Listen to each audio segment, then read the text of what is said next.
పశ్చిమ గోదావరి జిల్లా అత్తిలి మండలం ఈడూరు గ్రామంలో శ్రీ వరాల వెంకటేశ్వర స్వామి దేవాలయం అయితే ఉంది. దీనిని భక్తులు బుల్లి తిరుపతి అని కూడా పిలుస్తారు. ఇక్కడ స్వామివారు భక్తుల కోరిన కోరికలను తీర్చే కొంగు బంగారు వరాలు వెంకటేశ్వర స్వామిగా ప్రసిద్ధి చెందారు. సంతానం కోసం, కుటుంబ సమస్యల నివారణ కోసం, విదేశీ ప్రయాణ కోసం, ఇతర వ్యక్తిగత చిక్కుల నుండి బయటపడడానికి స్వామివారిని భక్తులైతే దర్శించుకుంటారు. భక్తులు తమ కోరికలను నెరవేరిన తర్వాత స్వామివారికి తులాభారాలు ప్రదక్షిణలు అయితే చేయడం, ఇక్కడైతే చెల్లించడం అనేది మనం చూస్తూ ఉండొచ్చు. మేము కూడా రావులపాలెం నుంచి అయితే ఈ టెంపుల్కి మేము కూడా వెళ్ళామండి. కానీ చాలా బాగుంటుంది. స్వామివారి కొన్ని లీలలు అయితే తెలుసుకుందాం ఇప్పుడు. ఒక భక్తురాలి స్వప్నంలో స్వామివారు కనిపించి పాదుకల్ని ప్రతిష్ఠించమని ఆజ్ఞాపించారు.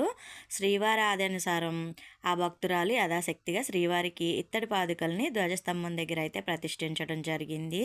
అలానే ఒక భక్తురాలు ఈడూరు గ్రామంలోనే ఒక ఆవిడ తన కుమార్తెకి ముందుగా ఆడపిల్ల, తర్వాత కాన్పుకి మగపిల్లాడు కావాలని చెప్పని వరమిమ్మని స్వామివారిని వేడుకుంది.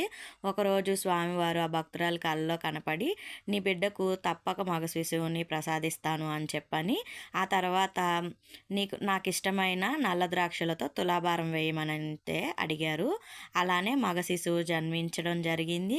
ఆమె నల్ల ద్రాక్షలతో మొక్క అయితే కూడా చెల్లించుకున్నారు. ఇంకొక ఆవిడైతే వేల్పూరు గ్రామంలోని ఒక భక్తురాలు అనమాట. భీమవరం నుంచి బస్సులో వెళ్తుండగా ఆవిడ, నా ఇంటి విషయమై ఇబ్బందులు పడుతున్నాను, నా చిక్కులన్నీ తీరిపోతే 108 ప్రదక్షిణలు చేస్తానని బస్సులోనే వేడుకుంది. 2 రోజులు అన్ని సమస్యలు పరిష్కారం అయిపోయాయి. ఆమె కూడా స్వామివారికి చూపిన నిదర్శనం గురించి అందరికీ చెప్పి, అందరికి కూడా ఈ విషయాన్ని అయితే తెలియచేశారనమాట. ఇలా చాలా ఉన్నాయండి. ఈ టెంపుల్ అయితే చాలా బాగుంటుంది. కోరిన కోరికలు అయితే కంపల్సరీ తీరుతాయి. ఎవరైనా ఇటు సైడు భీమవరం సైడ్ వెళ్ళేటప్పుడు ఖచ్చితంగా ఈ ఈడూరు గ్రామంలో అయితే ఒకసారి విజిట్ చేసి చూడండి. ఈ టెంపుల్ కూడా చాలా బాగుంటుంది. దర్శనం కూడా స్వామివారిని ప్రశాంతంగా చేసుకోవచ్చు.